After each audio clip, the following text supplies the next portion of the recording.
As of 11 p.m. update nga po natin, huling namataan, 145 km west-northwest ng Calayan sa Cagayan ang bagyong si Nando habang papalayo na dito sa ating bansa at ito ay may lakas na sa 205 km/h malapit sa gitna at pagbugso naman na nasa 285 km/h. Ito po ay kumikilos pa kanluran na sa 20 km/h. Posible nga po bukas ng umaga ay lumabas na ito ng Philippine Area of Responsibility. Pero makikita ninyo may epekto pa rin yung southwest monsoon lalong-lalo na sa may central and southern Luzon. Habang may minomonitor po tayo na isang low pressure area, naka-high chance na po or malaki na yung posibilidad na ito ay maging bagyo within 24 hours. So by tomorrow, pwede ito maging bagyo at by tomorrow din, araw ng Martes, maaari na itong pumasok ng Philippine Area of Responsibility. Huling namataan itong low pressure area, mahigit 1,300 kilometers silangan ng Eastern Visayas. Base po sa pinakahuling mga datos natin, posible itong kumilos pa kanluran at maaari pong ang area ng Bicol Region, Visayas, or pwede rin po kung sakaling magbabago tayo ng track dito sa may area ng Central Luzon. So bibigay po tayo ng update sa mga susunod na sandali or sa mga susunod na araw dito sa low pressure area na ating binabantayan. Dito po ulit sa bagyong si Nando, ito yung kanyang latest track at inaasahan nga natin na ito ay kikilos na papalayo ng ating bansa palabas ng Philippine Area of Responsibility bukas alas 8 ng umaga.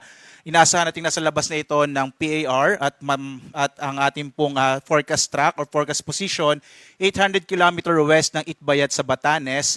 By after 24 hours po, nasa 625 km nito ng kanluran ng Basco sa Batanes. Patungo po ang bagyong Nando dito sa may southern part ng China.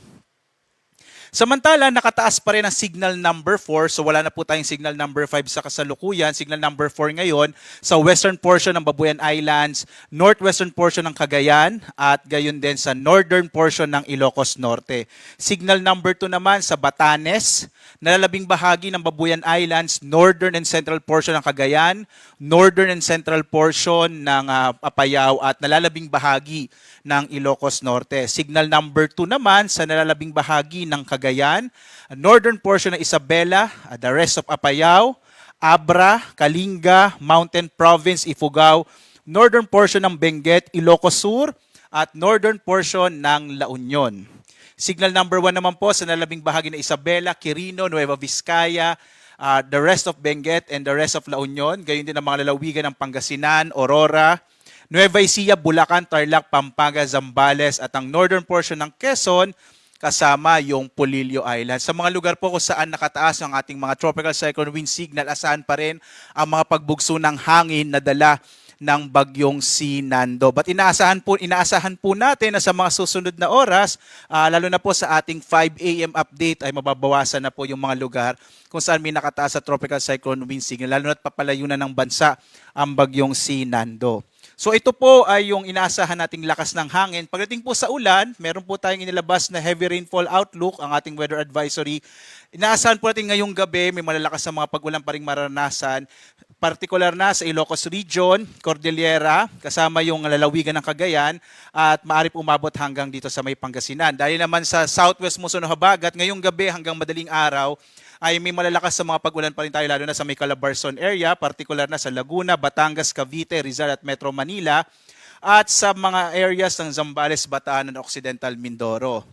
Bukas, inaasahan natin sa paglayo ng bagyo ay mababawasan na rin yung epekto ng southwest monsoon o habagat. Kaya po bukas, inaasahan natin na dito na lamang po sa may western section ng northern and central Luzon at gayon din kasama Occidental Mindoro, ang inaasahan natin na katamtaman hanggang sa malalakas na mga pag-ulan. Ito po ay dulot ng hanging habagat at posible po yung trough o mga kaulap na dala ng bagyong si Nando ay maaaring magdali pa rin ng mga pag-ulan sa Ilocos Norte at Ilocos Sur kasama La Union at Benguet. So mag-ingat po mga kababayan sa mga posibilidad pa rin ng mga flash flood, mga biglang pagbaha at pagguho ng lupa kung saan nga may nakataas po tayo or may naka-issue tayo ng mga lalo na ng mga heavy rainfall update po natin.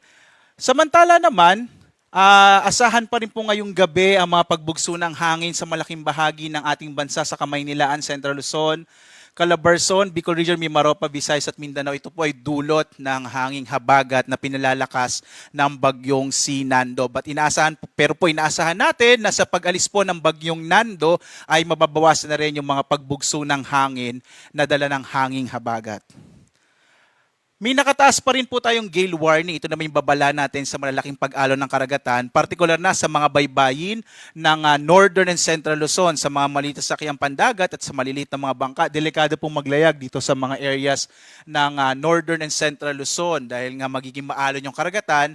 Bunsod po ito ng epekto ng bagyong Nando.